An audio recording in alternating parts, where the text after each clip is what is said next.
right, so to get us started, the title of my talk is Data Diodes for Confidentiality and Integrity.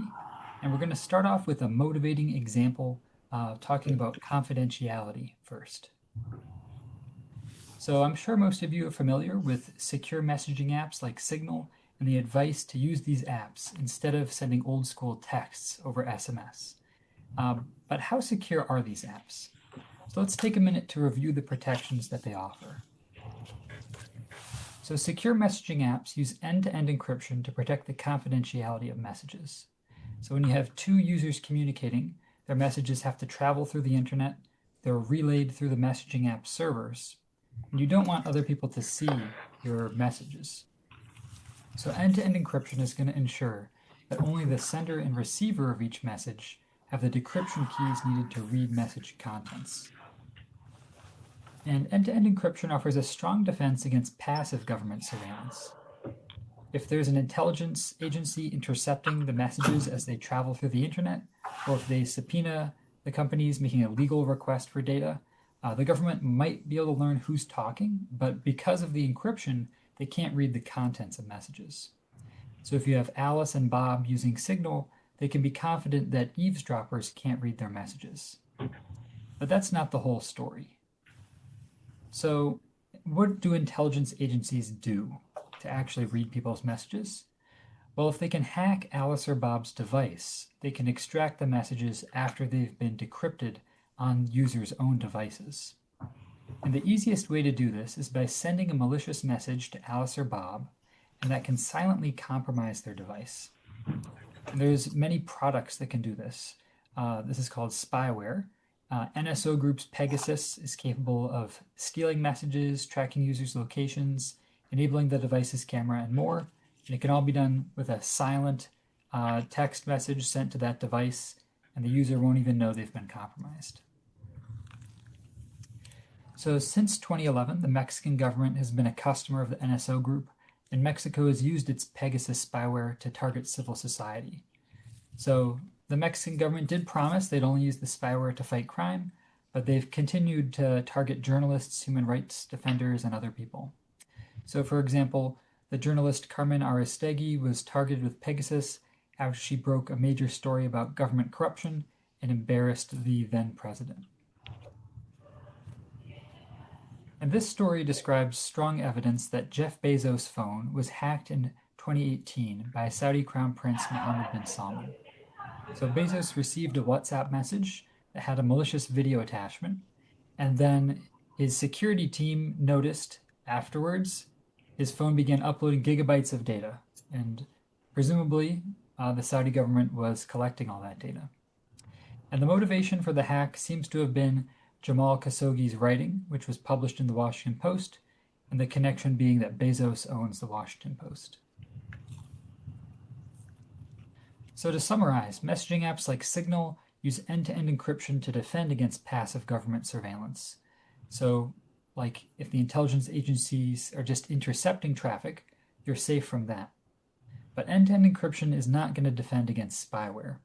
And once a user's device is compromised, the attacker can read their messages and do more, like listening on your conversations. So we should still recommend that people use secure messaging apps, because spyware is less scalable than passive surveillance, like collecting network traffic. Spyware is going to be using software exploits to take over users' devices, and the more an exploit is used, the more likely the vendor is to patch the exploit. But still, spyware is a very serious threat against journalists, activists, and anyone else who might be individually targeted. So even if you aren't a journalist or activist, you would always have to keep in the back of your mind, if you did something the government doesn't like, they could take over your whole device and listen in on what you're doing and take all your messages. So there's also a chilling effect of knowing this is possible. So today I'm going to describe an approach for defending the confidentiality of users' messages against spyware. But before we get there, I want to give you some background knowledge. So we're going to start by talking some more about 0 days and spyware. And then we'll review some high assurance approaches to cybersecurity. What if you want to go beyond the basics of, say, using strong passwords and do something that you can be absolutely certain your data can't be stolen? And then I'll talk about several research projects my lab is working on. So I'll talk about developing an affordable data diode, defending messaging apps against spyware. We'll see how we could use that affordable data diode to harden the Signal Messenger app. I'll also describe a user study on improving the usability of air gaps using data diodes. And finally, I'll describe some preliminary results from our ongoing study about defending municipal utilities against cyber attacks. So let's start with some background on 0 days in spyware. So first, some vocabulary. So if you've written any programs, I'm certain that they've had some bugs. All sufficiently complex software is going to have bugs. So unintended behaviors. You don't realize there's a bug until you give some input and triggers this strange behavior that needs to be fixed. So that's a software bug. Now, some bugs are just annoying, but other bugs can allow insecure behavior. So a bug that allows insecure behavior would be called a vulnerability. So there's different kinds of insecure behavior. One could be loss of confidentiality, like your messages being stolen. Another could be loss of integrity. So imagine that even if your messages can't be stolen, they can wipe your device or something like that. That'd be a loss of availability of your device and of the integrity of the information on your device. So another example of integrity would be if they changed some of the messages on your device, so they're not what they originally were. So software bugs, some of them are vulnerabilities. And now a vulnerability can be triggered using an exploit. So you write some code that finds that vulnerability and uses it to do something. And if you deploy an exploit against real-world users, that's an attack against real-world users. So with that vocabulary, let's talk about how software exploits come to be discovered and how they're fixed in the real world. So like we mentioned, any complex software is going to have some bugs, and some of those bugs are going to be vulnerabilities. So these vulnerabilities could be discovered by a security researcher, or they could be discovered by a company developing spyware. Anyone who has the skill and the time can look at software and discover vulnerabilities. Now there's some choices. What do you do with the vulnerability once you've discovered it? So if you're trying to do what's best for everyday people, you'll probably do a responsible disclosure. You'll maybe take advantage of a bug bounty program at a company where they'll give you a moderate amount of money as a thanks for you giving them information about the vulnerability. And then they'll promptly write a patch that fixes that vulnerability, closing it so it can't be used to target their users. But if you want to make more money, or if you're working for these spyware companies, you could sell the vulnerability on the black market or the gray market. And then these unknown vulnerabilities would be written into the spyware software. So they would be using what's called a 0-day attack because there's no patch for it available. And they'll be used against individuals who they're willing to risk the discovery of the vulnerability. Right? So the more they use a given vulnerability, the more likely it is to be detected. And if that's observed, the software vendor will close those exploits, making them way less valuable. So once a patch has been released, then the sort of second tier of sophistication hackers can discover exploits just by reverse engineering the patches. So what changed? Oh, these were several areas of the security critical code that changed. Aha, there's the vulnerabilities they patched. So through reverse engineering of a patch, you can make known exploits, and then those are used against people who didn't install their software updates promptly. So that's why you've got to install your software updates once they become available. Don't wait around, or else then these second tier of hackers will just be able to go after you with the known exploits. So now let's see an example of a campaign that used 0-day attacks. So this is called Operation Triangulation, and it was performed against iOS devices. Similar approaches can go against any device, but this is just an example using iOS. So this was a campaign that used zero-day, zero-click attacks against iOS devices of Kaspersky employees and Russian diplomats. So zero-click, meaning the user didn't have to make any mistakes, right? It's not like you got an email attachment, oh, you opened it, it warned you this is a virus and you clicked OK. No, this is just silently a message comes onto your device, no notification appears because you're hacked so fast, there's nothing you can do. And then what was the point of this campaign? Well, they were exfiltrating messages, the user's location, and microphone data. So they could eavesdrop on people's conversations.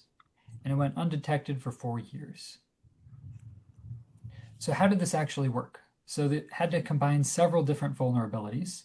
So there is a font parser vulnerability. And so whenever you see words on your screen, that's because there's a certain font, say it's Helvetica or Times New Roman, and it's drawing based on code in the font file. Now, many file formats can actually embed font files into the attachment itself. So like a PDF can have embedded fonts. And if that's the case, fonts are quite complex. And so they're often a way to trigger an exploit in software. And so there was a vulnerability in Apple's font parser library. And so that meant that if there was a document like a PDF that had a malicious font, it could take over that program. And then it could do arbitrary code execution. So do whatever it wanted as that program. So that's not enough to completely take over the whole device, but that's a good first step. And then this operation took advantage of several even more serious vulnerabilities. So at the core level of an operating system is the kernel that has all sorts of powerful abilities. And so there was two kernel vulnerabilities that were taken advantage of. So, and they would let you do powerful things on the device. And then finally, there was this Safari WebKit vulnerability that let a malicious website run code and do whatever it wanted to do. And so these different vulnerabilities were combined. So the way it worked was there's an incoming iMessage that had a malicious PDF, used that font parser vulnerability, and so it took over the application that was running. So it took over iMessage. And then it used the kernel vulnerabilities and Safari to do whatever they wanted to do on the device. They had total control of the device. And so once you have that, you can do whatever you want, like take people's messages, track their locations, listen in on their microphone. So the reason that this isn't done against everyone is because these 0 days are rare and valuable. It doesn't mean there aren't a lot of them. There are, but they're not going to spend it just to track what you're watching on YouTube. So here's some examples of prices for different 0-day attacks or 0-day vulnerabilities. So you can see at the most valuable, there's 0-click full chain with persistence. So you've taken over the device. Even if they reboot, you still have full control of the device. That one's worth $2.5 million. And then they go down from there, right? So some of them aren't that pricey. So something like getting past someone's lock screen, see passcode bypass, Touch ID bypass, up to $100,000. There's a whole range of values on the gray market for these things. And so that's 0 days. So this is what we want to be able to defend against. We want to be able to defend against, even if these valuable exploits are being used against you, how can you protect your device from being taken over, from your information from being stolen? So what can we do? So we need some high assurance approaches to cybersecurity.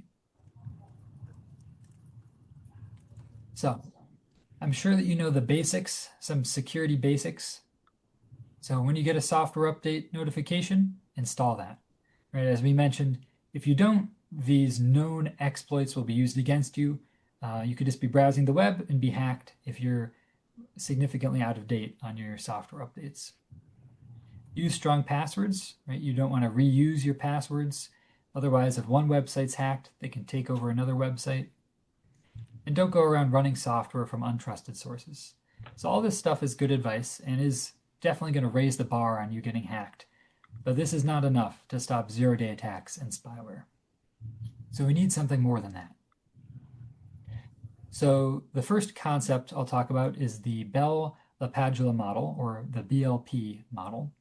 And this isn't a new thing. This was described in 1973 in a technical report from the MITRE Research Lab. And it describes how to guarantee confidentiality of digital information by placing restrictions on reading and writing of information.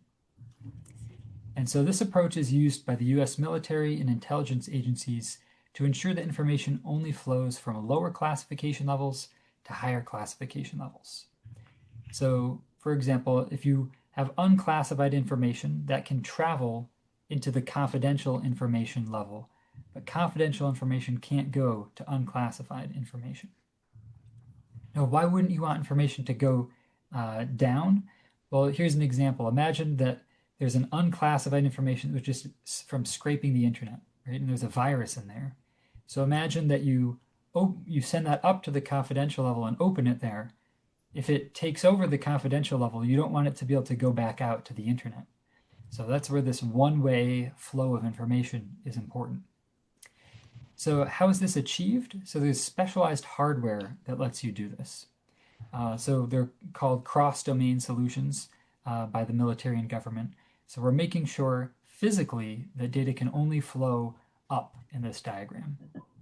So in a simplified context, if information can't leave a system that has confidential information, then confidentiality is guaranteed, even if that system's compromised. So let's look at the top secret level, right? There's nowhere else for the information to go. Once it's there, it stays there. Physically, it can't leave. So even if you open a virus on the top secret computer, there's no way for that virus to steal your information. No way for there to be a loss of confidentiality. So that's the Bell-LaPadula model, or the BLP model. So there's a related model. So this is the Biba integrity model that was published 4 years later. So it uses a similar approach to the BLP model, but it's concerned with integrity instead of confidentiality. So ensuring integrity means you prevent unauthorized modification of a system. So you can't change information on a system, or you can't wipe data off a system. So the Biba model implies that if a high integrity system can't receive information from lower integrity systems, then lower integrity systems can't compromise the high integrity system. So let's imagine some critical infrastructure like a nuclear power plant.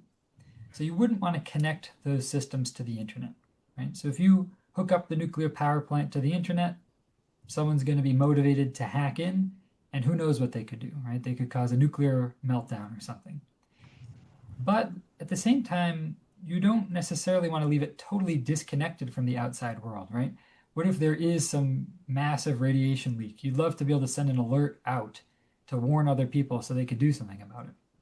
So it'd be nice to allow the remote operators to see what's going on in the nuclear plant, but not to let them make any changes. So if we can guarantee that information only leaves the nuclear power plant, then there's no threat to the plant's integrity, since malware can't get on that high integrity network. And so that's what the Biba integrity model is describing. So if we compare the Bell-LaPadula and Biba models, we see that the restrictions on information flow go in opposite directions. So in the BLP model, if information is guaranteed to only enter a high confidentiality system, then you can guarantee confidentiality.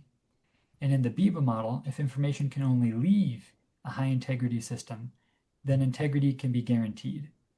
So let's think about malware, right? So if from the internet, a low confidentiality system malware gets on your high confidentiality device, it could wipe your information, it could change your information, but if there's a one-way connection, if no data can leave the high confidentiality system, it can't steal your data. It can't violate confidentiality.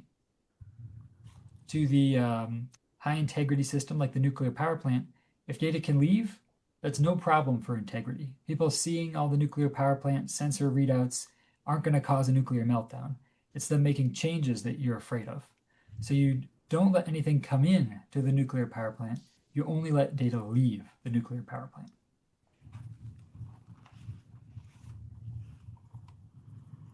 So the BLP and BIBA models are relying on one-way flow of information. So is this just some nice theoretical thing, or can we actually do this in practice? And yes, you can actually physically ensure one-way flow of information. So one approach is using devices called data diodes, and data diodes are physically enforcing a one-way information flow. So they're not the same as a firewall. So you could set up a firewall to only let UDP packets go from an input to an output port, but the problem is a firewall is enforcing that with software, right? So if someone knows the password to the firewall, they can reconfigure it, and then it's no longer controlling the flow of information. So in contrast, a data diode should have a physical enforcement of the one-way flow that you should be able to visually verify and confirm. And so today, data diodes are mostly deployed by the government for handling classified information and within nuclear power plants to protect their critical systems. So if you read some of the nuclear power plant regulations, they mention data diodes as a way that you can connect the nuclear power plant to the internet without violating the security guarantees that you need. And so these data diodes used by the US government and in nuclear power plants, they can cost more than $100,000. And that may be one of the reasons why we don't see them deployed in more places. So that's one of the areas my lab's been working on, which is to reduce the cost of these. So we're hoping that by reducing the cost and raising awareness of data diodes, that they'll be deployed more widely in the coming years. Let's talk about that next. We'll talk about our work on developing an affordable data diode. And this is a collaboration between myself and Gert-Jan den Besten at the Dutch Ministry of Defense. And so we've got this under review right now. So what's the challenge here, right? Why can't we why haven't these been built already? Affordable data diodes, why do they cost $100,000? So let's think about how normal network traffic works. So most network traffic is using TCP, the TCP protocol, to ensure reliability. So when you load a YouTube video, when you log into your email, right, it's using TCP. There's not like random pieces of your emails missing unless there's like a software bug. So the way this works is the two computers communicating, the receiving one notices, hey, I'm missing a piece of information, send it to me, resend it. And so then it'll get all the data that it needs reliably. So the problem with the data diode is that you can't request retransmission of information, right? So the receiver can only receive. It can't say, hey, I missed that, send it again. So you need to get things right the first time. So you need to minimize packet loss, and if there is any, you need to be able to mitigate it in some way. So our research questions were first, what causes packet loss in data diodes? So where is this coming from? Second, how does existing open source software for one-way data transfers perform? So we're measuring how long transfers take and how often they fail. And third, can our own software send data reliably in less time than existing software? So the first thing we need is the hardware. So we don't want to spend $100,000 on a data diode because every commercial data diode is proprietary and works differently. So to have generalizable findings and to have an affordable solution, we constructed a data diode with off-the-shelf fiber optic media converters. So you'll notice the Ethernet ports. So these media converters convert regular old Ethernet that you're most familiar with, copper Ethernet, to fiber optic Ethernet.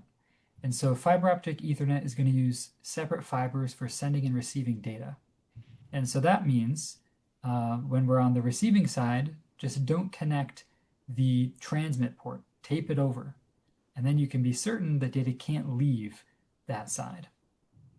So the device on the left is connected to the sending computer, the device on the right is connected to the receiving computer, and you'll see that transmit port taped over on the receiving side. So data can only flow from left to right with this hardware. So that's the hardware side. But like we mentioned, we need the software to send reliably through this hardware. So there's some existing software that on paper is capable of this. So there's this utility that's been around for a very long time called Netcat. And so there's versions for macOS, Linux, and Windows. You could use it in TCP mode, or you can use it in UDP mode. And with UDP mode, it just broadcasts. It does nothing special to make things reliable. There's also a more recent, but also not new program called UDPcast. And so this is using a little bit more of a sophisticated approach, so forward error correction to mitigate packet loss. So a certain amount of packet loss, it can reconstruct the missing packets from error correction data. And so it can handle some packet loss. And finally, there's a relatively new program called LIDI. So this is actively being developed by the French National Cybersecurity Agency. It's also open source. And this again is using forward error correction with the same goal of there's a few missing packets, we can reconstruct those. And so as a point of comparison, we started by writing a very simple Python program to measure packet loss. So we'll call that program our minimal program. And then based on what we learned, we developed a more full-featured program called PyDiode that actually can mitigate and minimize packet loss.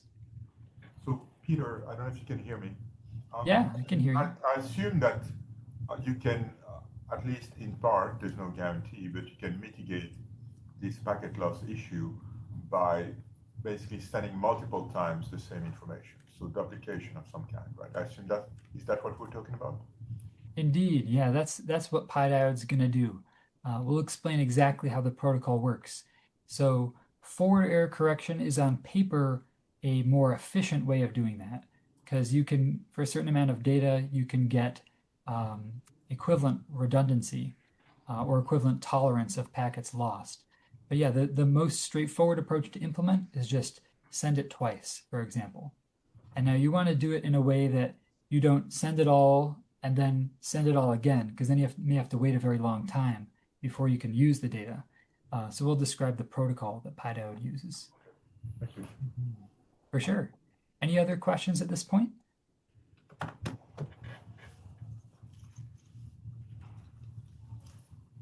All right, so let's talk about our methodology for testing this software. So we wanted to run many trials because sometimes transfers might fail very rarely.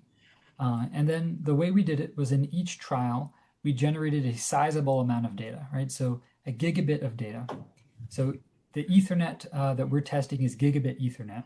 So it can never finish a transfer less than a second to transfer a gigabit of data, because gigabit Ethernet is limited to a maximum of 1 gigabit per second. And so we have that data file on the sending computer. And then for each of the configuration combinations, we're going to, on the receiving computer, start the receiving program. We'll start the sending program on the sending computer. We'll wait for both programs to exit. And then we're going to compare the checksums of the sent and received data and see if there was a match. If there's a match, it was a successful transfer. If not, then there was something lost during the transfer. So this table shows the results of testing our minimal program on Linux. So we were varying two parameters, how quickly we sent packets and the size of those packets. So the unlimited bit rate means that we sent packets as quickly as the operating system allowed. With the other bit rates, we're having a short pause between each packet. So just using a simple sleep in the program, calibrated for the target bit rate. So using gigabit Ethernet to send a gigabit of data, transfers, like I said, can never take less than a second. So if you're getting close to a second, that's about as good as you can do. You can't get any better than that. And the maximum payload sizes are based on common packet size limits.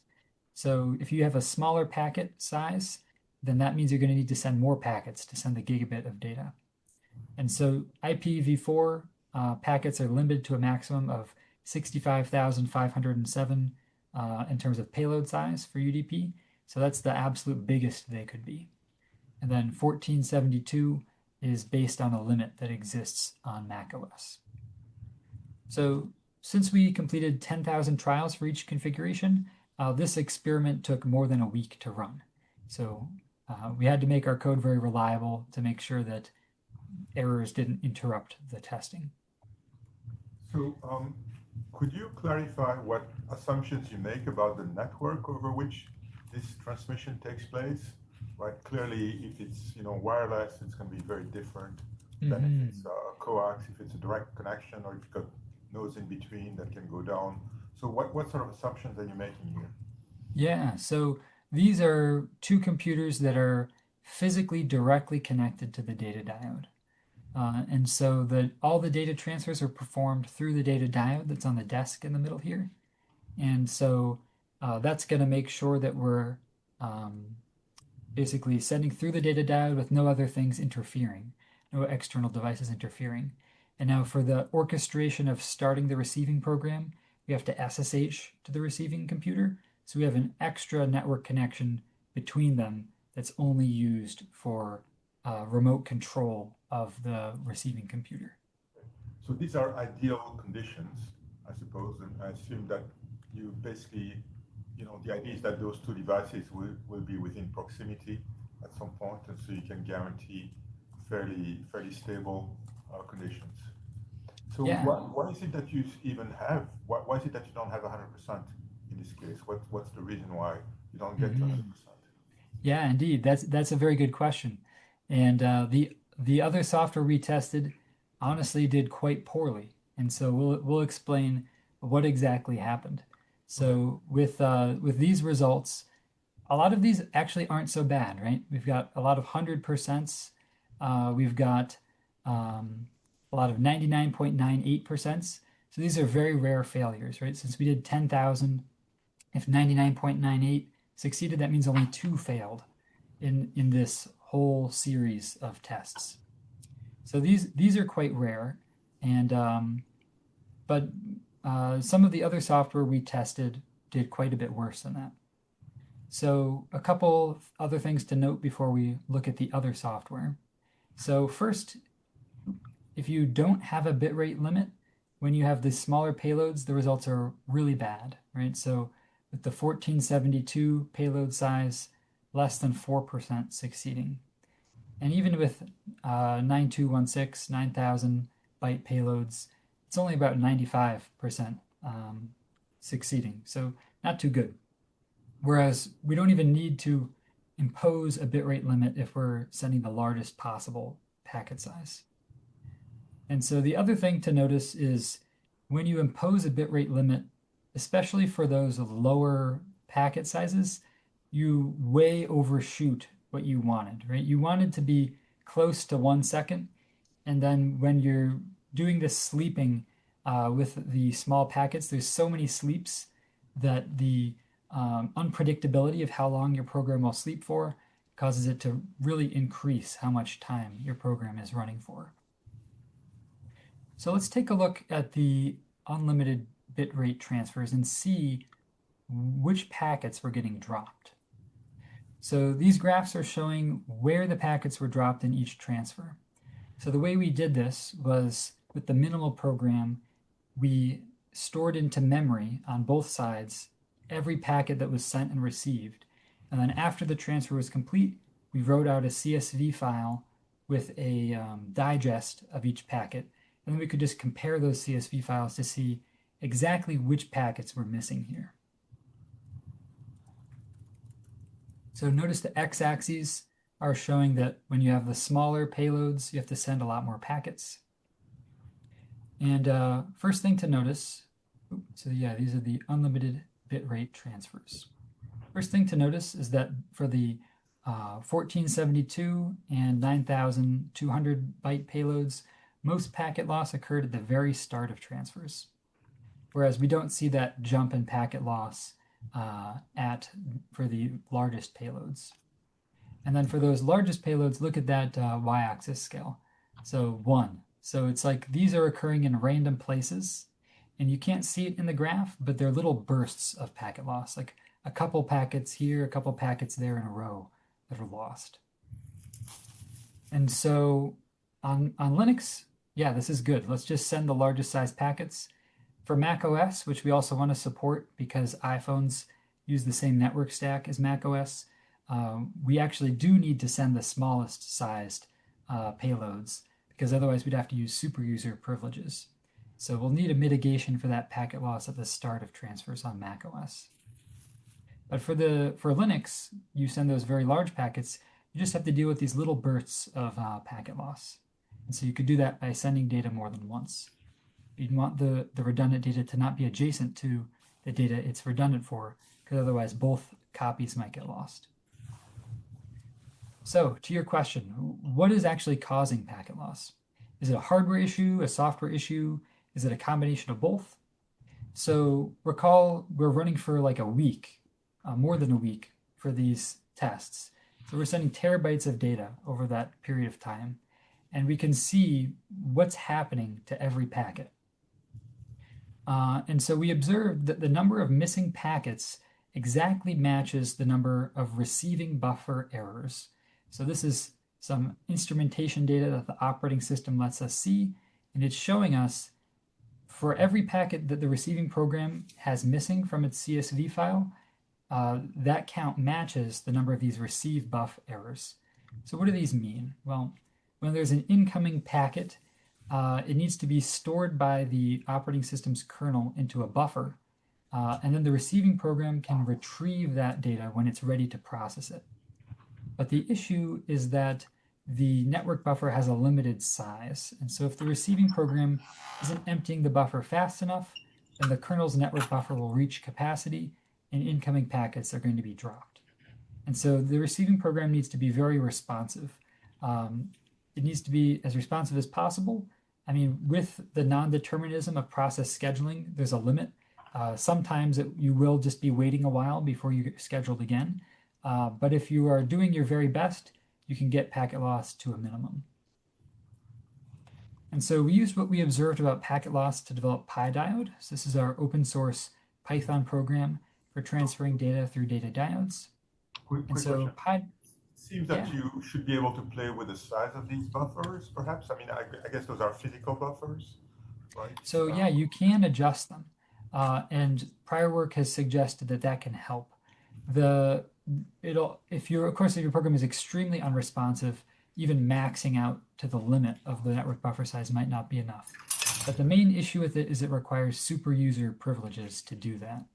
And so say you're on Android or iOS, you don't have the ability to change those. And the other thing you would want to do, but you would need super user too, is obviously change the priority of the processes that are reading from these buffers. If you made them top priority, then I guess that would reduce the chance of something going wrong. But again, you need access to your brain system for that. Yeah, there's some limited way to influence priority on Linux and iOS, but I suspect it's tightly constrained because they don't want to make the operating system unresponsive. Yeah. So these are all run under the assumption that we're not changing any of those super user requiring settings. So things could be even better if you did change those settings. Okay. Yeah, so PyDiode is going to fix those issues we observed. So if we're missing chunks or if we're missing series of adjacent data, of adjacent packets, then we want to retransmit things at an offset, right? So if we look at this diagram, we send data in chunks. So in the red chunk, the actual payload is ABC. And then after that is sent, we send ABC again. So with this chunk consisting of just 3 packets, we see that you need to lose A, B, C, and then A again. So 4 in a row for us to lose A.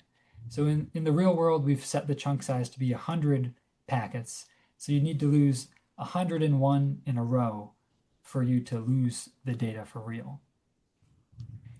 So we're retransmitting chunks of packets. And then we're also going to mitigate that packet loss at the start of the transfer. If we're running, say, on macOS, we've measured it to always be less than 100 milliseconds. So the first chunk just gets retransmitted until that 100 milliseconds elapses, and then we just go on our way with the regular redundancy. And so this is just a very simple approach to dealing with packet loss. So forward error correction, like I mentioned, should be more efficient. But we compared it to the 2 software that uses forward error correction, and were outperforming those software. So presumably, if those software were made more responsive, perhaps, they could do even better than PyDiode. But at the moment, this simple approach in PyDiode is working better than those programs. So let's take a look at how the programs are doing. So netcats, this is that old school utility. Only 93% of the trials completed successfully. So not too good, not absolutely terrible, but not what you'd want if you were using this in a real world environment. So for Liddy and UDP cast, in their default configurations, they were not reliable. So they were below 99% reliable, and sometimes significantly below that. But by testing out a bunch of different permutations of settings, we found settings to make Liddy and UDP cast reliable.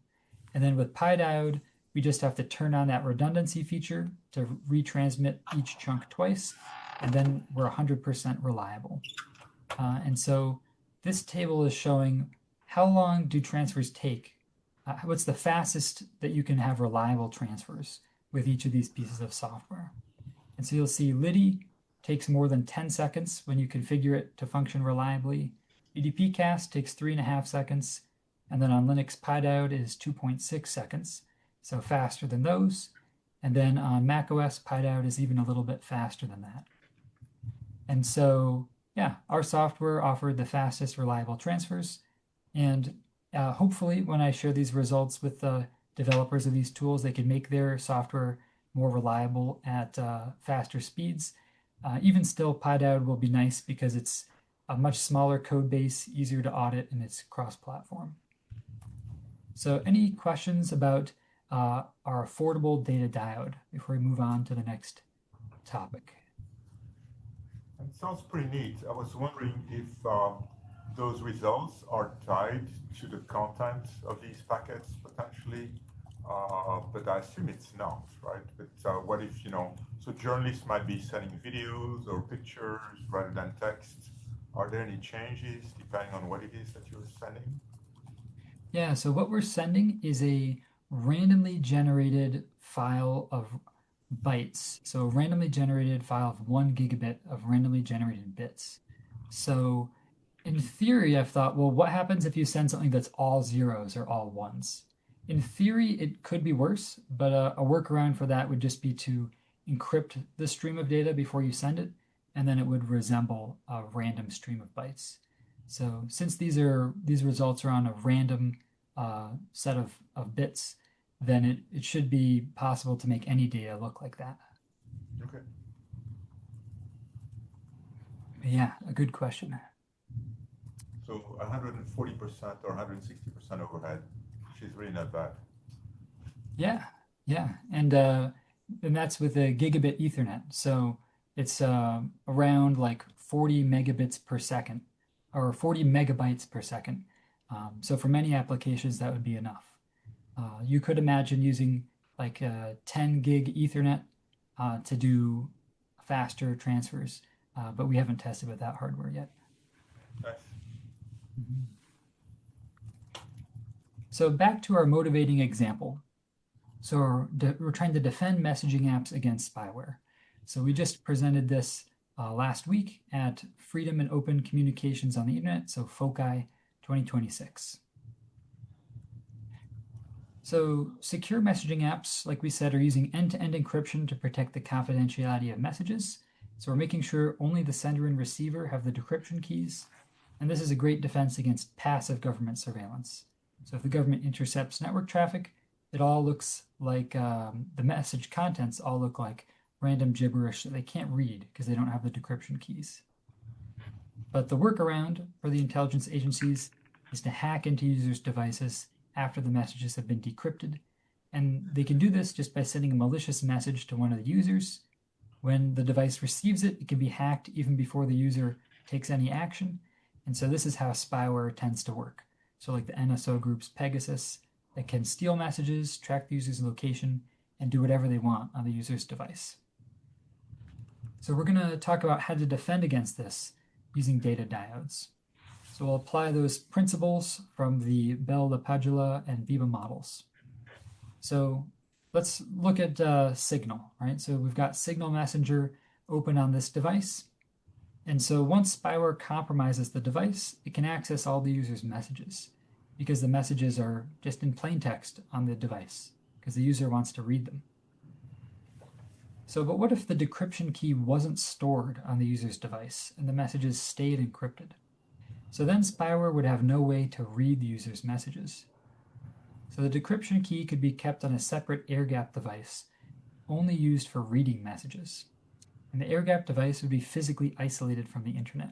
So it would have no Wi-Fi, no Bluetooth. And so if we had a truly one-way connection between the devices, then even if that air-gapped device was hacked by, say, a malicious image or video, the spyware would physically have no way to exfiltrate data.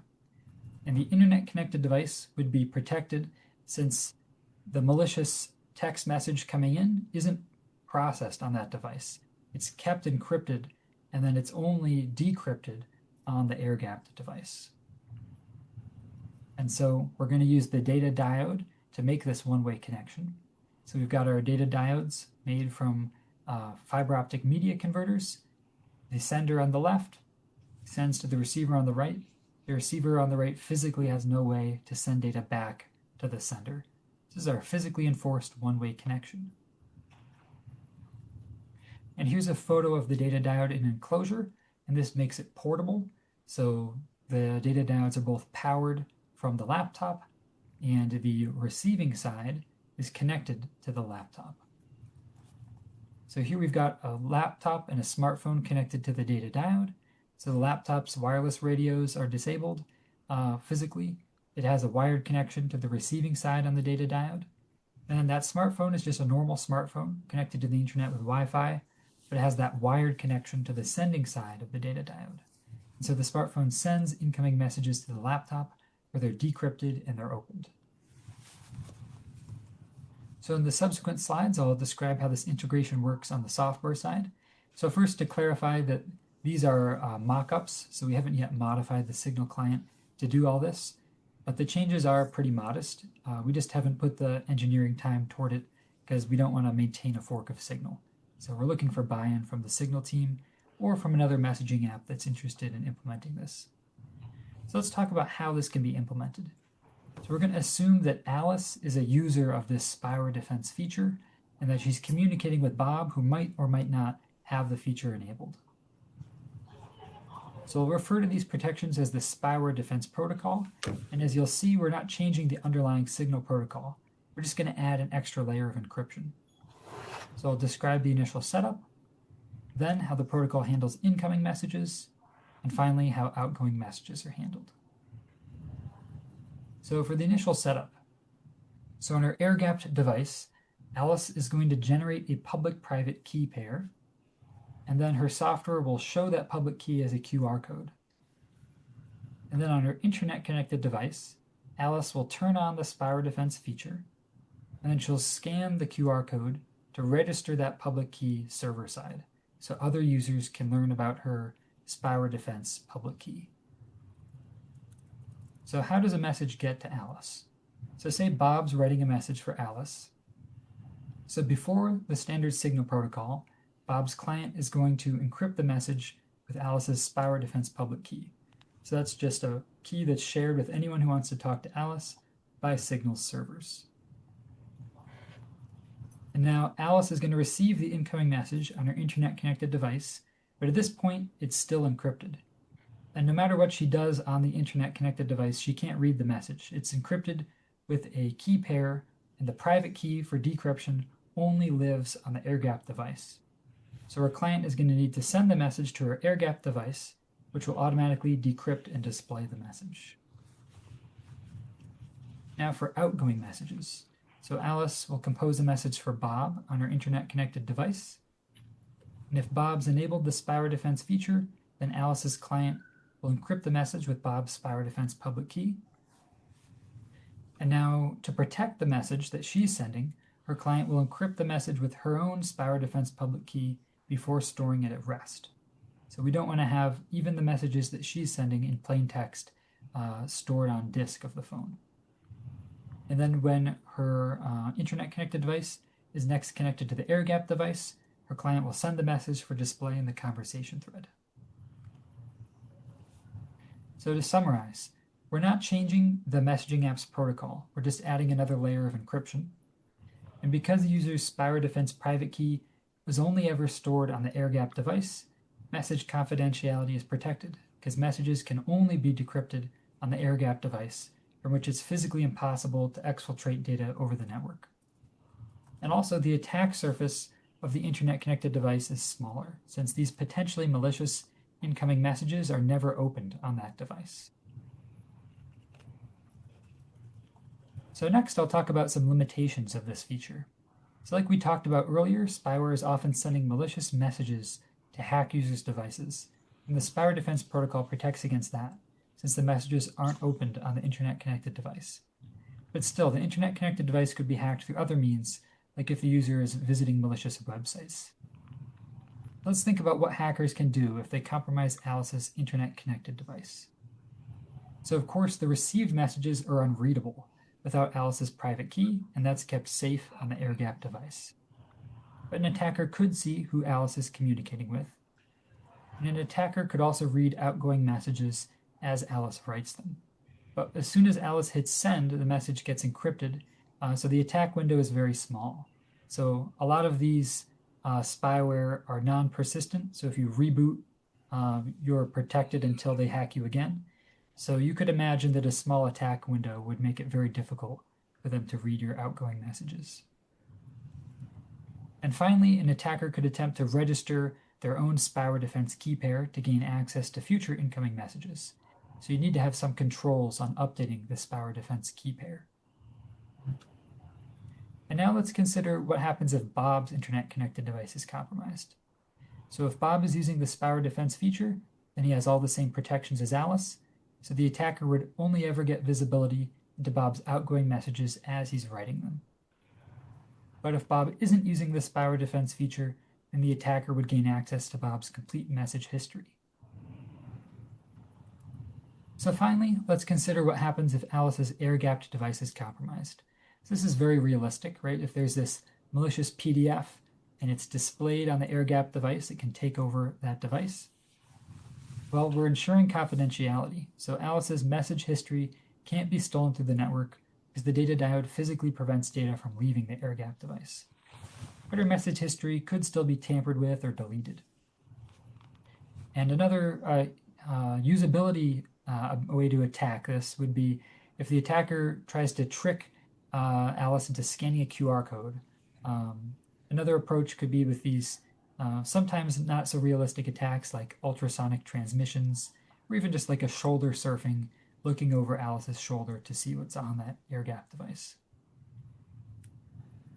So to summarize, the spyware defense feature is offering strong protections of message confidentiality, and when both parties enable the spyware defense feature, both are protected against malicious incoming messages. So if their internet-connected device is compromised, only outgoing messages can be read, and only while they're being composed. And if only one party enables the spyware defense feature, an attacker could access complete message history on the other party's device. This is probably the biggest weakness. So if we imagine that Alice is a journalist and the government wants to read her conversations with sources, the spyware defense feature is going to multiply how many devices the government needs to hack. So instead of just hacking Alice the journalist device, they need to hack each of her sources' devices individually. So a nice thing about this is if they're hacking tons of devices, it's going to make it more likely for them to be detected. And you could also have journalists message a honeypot device. And so that device could be used to detect spyware attacks and make it much easier to detect these attacks. And now let's talk about the biggest obstacles to adopting this feature. So for Alice to enable the spyware defense feature, she needs a data diode and an air-gapped device. So we need extra hardware. And although our prototype is affordable, it is bulky and it requires assembly.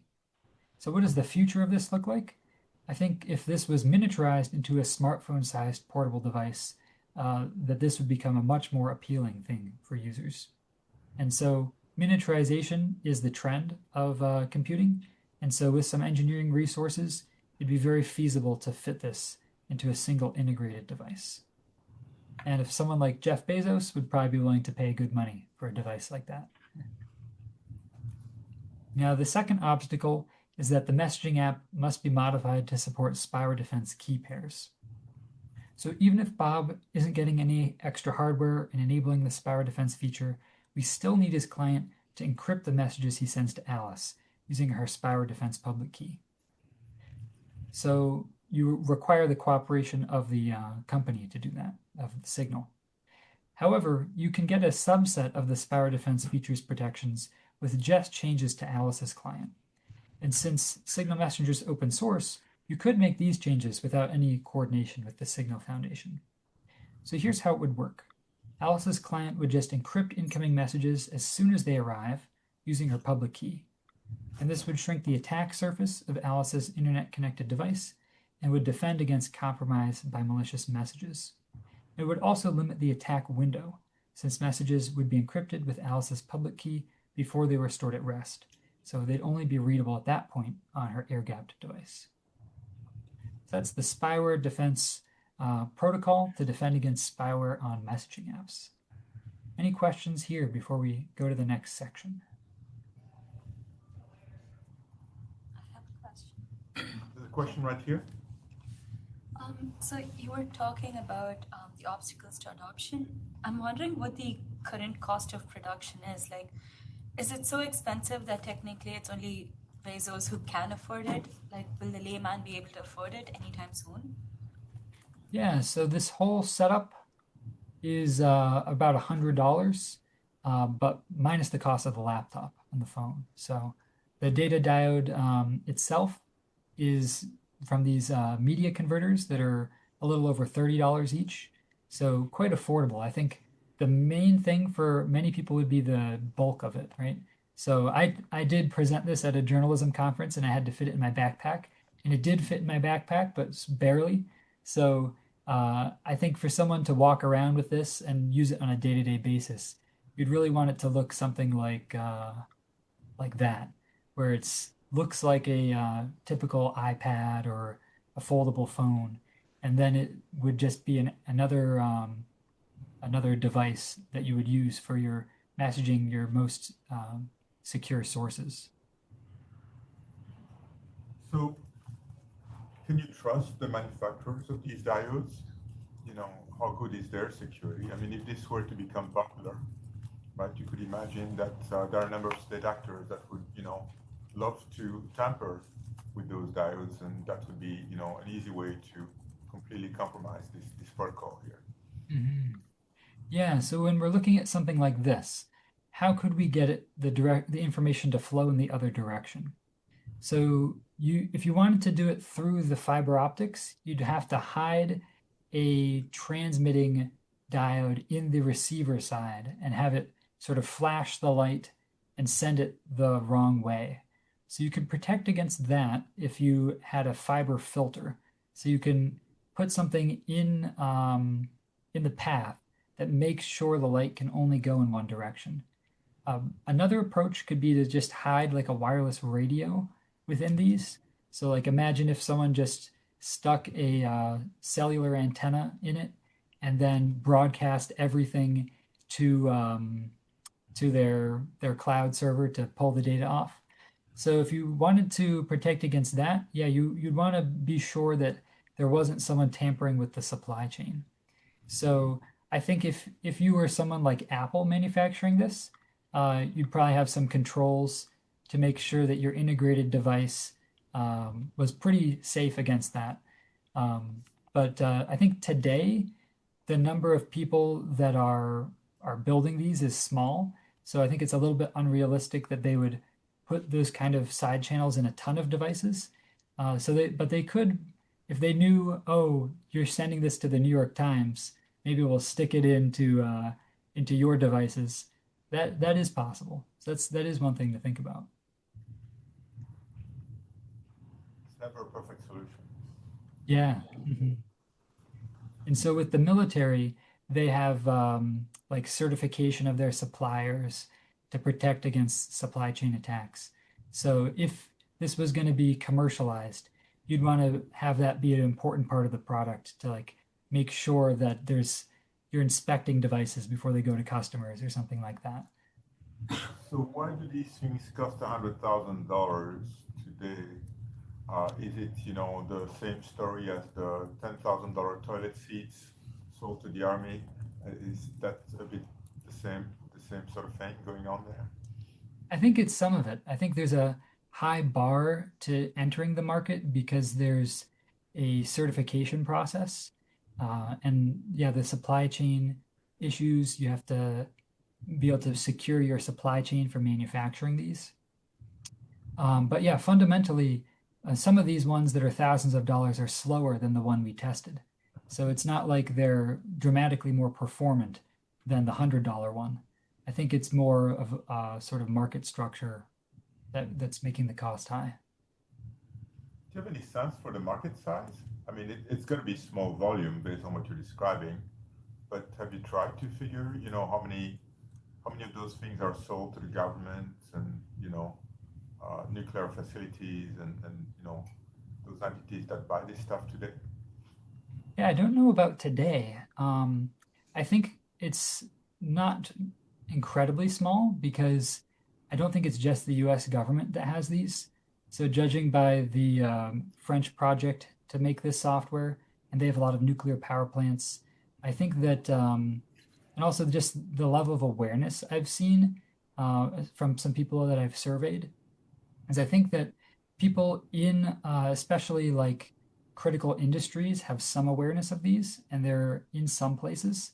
But yeah, it's definitely nowhere near the level of like smartphones, even in the early years of smartphones. I think in terms of the potential market size, I think it depends on how miniaturized and seamless it is, right? And the price point.